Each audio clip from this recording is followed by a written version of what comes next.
இன்றைக்கி கொத்துக்கறி வச்சு ஒரு சூப்பராக டிஷ் பார்க்கலாம். அதுக்கு தேவையான உருளைக்கிழங்கு வேக வச்சுருக்கேன், கொத்தமல்லி, கொஞ்சம் பச்சை மிளகாய், பொரிக்கடலை அரைச்சி வச்சுருக்கேன், கொஞ்சம் வெங்காயம், இவ்வளோ தான் தேவை நமக்கு. இப்போ இந்த கொத்துக்கறியை வந்து மிக்சியில் நம்ம அரைச்சிக்கணும். இது கொத்துக்கறி வந்து ஏற்கனவே குட்டி குட்டியாக தான் கட் பண்ணி கொடுத்துருப்பாங்க. இருந்தாலுமே நம்ம அரைச்சோம்னா நமக்கு அந்த மித்ததோடு பைண்ட் ஆகும் நல்லா. ஸோ அதனால் அரைச்சி வச்சுட்டேன். இப்போ அதோட கொத்தமல்லி, பச்சை மிளகாய், அதுக்கப்புறம் வந்து வெங்காயம் தேவையான அளவு எடுத்துக்கிட்டேன். அப்போ அந்த உருளைக்கிழங்கையும் போட்டு எல்லாத்தையும் நல்லா ஸ்மாஷ் பண்ணணும். ஸோ அப்போ தான் ஒன்றோட ஒன்று நல்லா கலந்துக்குவோம். பாருங்கள், ரெடி பண்ணிட்டேன். இதை இன்னும் நல்லா ஸ்பூன் வச்சு கிண்டிக்கோங்க. இப்போ வந்து பொட்டுக்கடலை மாவு ஆட் பண்ணிக்கலாம். இது எதுக்கு யூஸ் பண்ணுறேன்னா எல்லாத்தையும் நல்லா பைண்ட் பண்ண உதவி பண்ணும். ஸோ அதுக்காண்டி நான் இதை ஆட் பண்ணியிருக்கேன். இப்போ தேவையான அளவு உப்பு ஆட் பண்ணிக்கிட்டேன். இப்போ வந்து ஒரு 2 டீஸ்பூன் அளவு மட்டன் மசாலா ஆட் பண்ணிக்கிட்டேன்.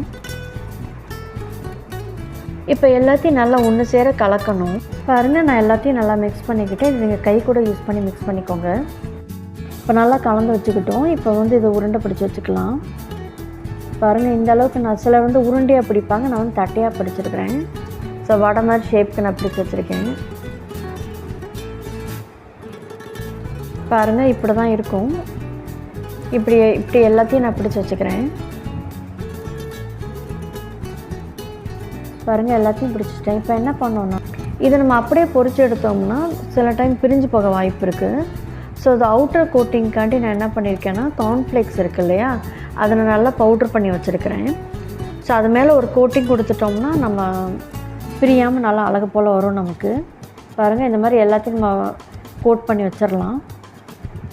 பாருங்கள், இப்போ எல்லாம் ரெடி ஆகிடுச்சு. இதை எடுத்து நம்ம பொரிக்கிறது மட்டும் தான் வேலை நமக்கு.